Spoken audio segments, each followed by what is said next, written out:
आज मैं जब इस विशाल कार्यकर्ता सम्मेलन में आया हूं तब सबसे पहले आनंदपुर वेयर हाउस में मोमो फैक्ट्री में लगी हुई आग में मारे गए सभी श्रमिकों को श्रद्धांजलि देकर मेरी बात की शुरुआत करना चाहता हूं। ये जो अग्निकांड हुआ है ये कोई एक्सीडेंट नहीं है। जो ये आनंदपुर वेयर हाउस में अग्निकांड हुआ है वो ममता बनर्जी सरकार के भ्रष्टाचार के चलते हुआ है। मैं इसके बारे में बाद में बात करूंगा, मगर मैं शक्ति की भूमि बंगाल को प्रणाम करता हूं। काशीपुर आश्रम, श्री रामकृष्ण सेवा आश्रम, श्री हरिचंद ठाकुर मंदिर और मां बोरो मंदिर की पवित्र माटी को भी प्रणाम कर कर मेरी शुरुआत करता हूं।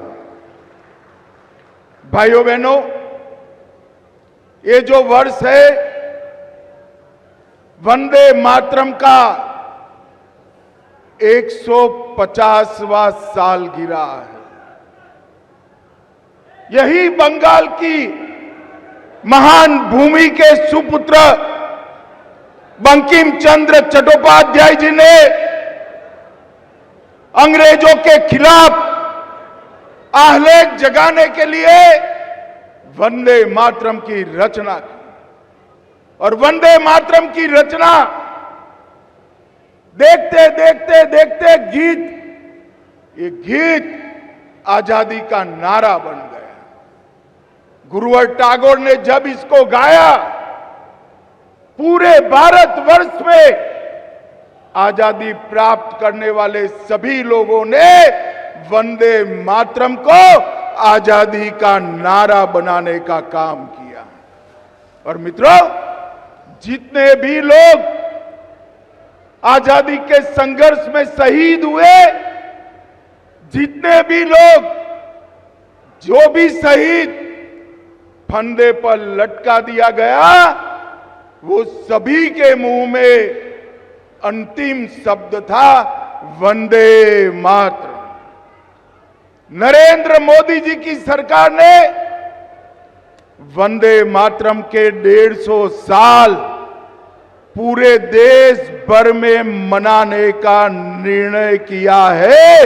ये फिर से एक बार बंगाल से उठा हुआ वंदे मातरम का नारा कश्मीर से कन्याकुमारी और गुजरात से बंगाल तक पहुंचाने का निर्णय हमारे नेता नरेंद्र मोदी जी ने किया है। नरेंद्र मोदी जी ने। मगर विडंबना देखिए, जिस वंदे मातरम का उद्भव बंगाल की माटी से हुआ, बंकिम चंद्र चट्टोपाध्याय ने किया, वो ही वंदे मातरम पर जब पार्लियामेंट में चर्चा हो रही थी, ये ममता बनर्जी के सांसद वंदे मातरम पर चर्चा का विरोध कर रहे थे। मुझे बताओ कार्यकर्ता भाइयों बहनों, वंदे मातरम का विरोध ये बंगाल की भूमि सहन कर सकती है क्या?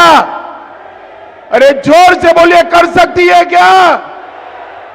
बंगाल के जन जन तक, हर एक मतदाता तक, हर एक नागरिक तक ये संदेश लेकर जाना है कि वोट बैंक की तुष्टीकरण के कारण घुसपैठियों को खुश करने के लिए ममता बनर्जी और तृणमूल कांग्रेस वंदे मातरम का विरोध कर रही है। ममता जी, मैं आपको बता दूं कि वंदे मातरम का विरोध कर कर आप नरेंद्र मोदी जी का विरोध नहीं कर रही। वंदे मातरम का विरोध कर कर आप बंगाल की अस्मिता और भारत के स्वाभिमान का विरोध कर रही है। सभी कार्यकर्ता भाई बहन मुझे बताएं, बंगाल की अस्मिता का विरोध बंगाल की जनता सहन कर सकती है क्या? अरे जोर से बोलो, कर सकती है क्या?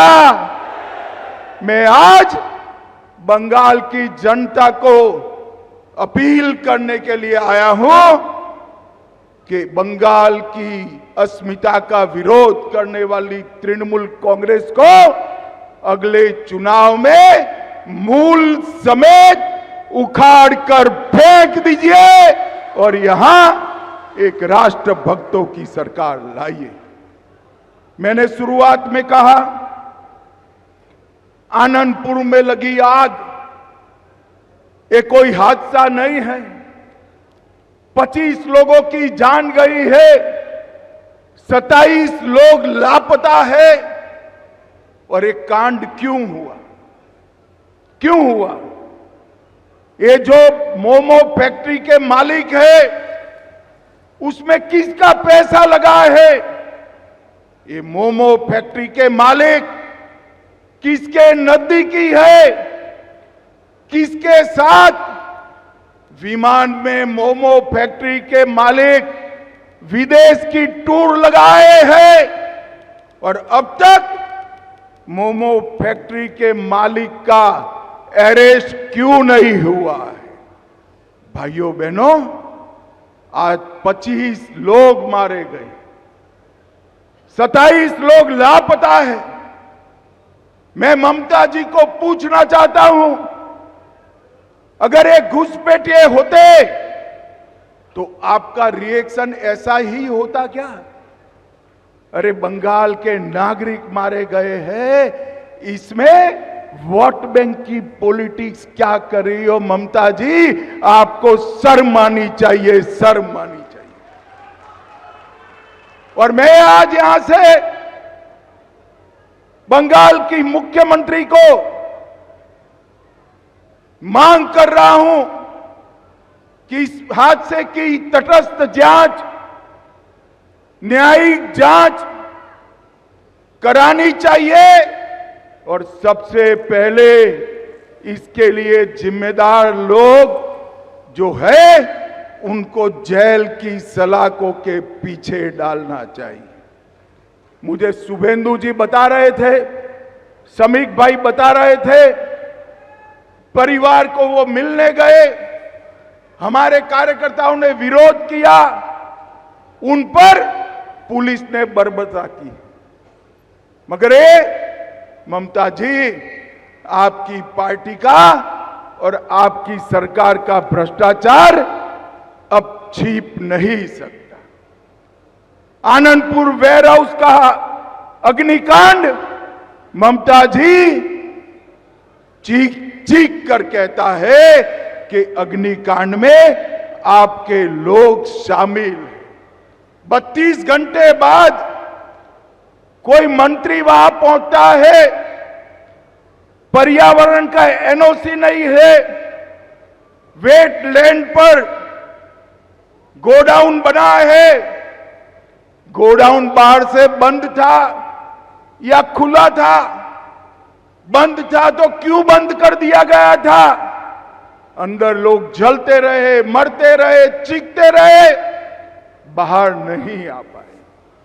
और मैं आज ममता जी को कहने आया हूं, पर्दा डालना है तो डालो ममता जी, पर्दा डालना है तो डालो। अप्रैल के बाद भाजपा सरकार आएगी और अग्निकांड के आरोपियों को चुन चुन कर हम जहर की सलाखों के पीछे गए। एबीपी आनंद एगिए थाके एगिए राखे।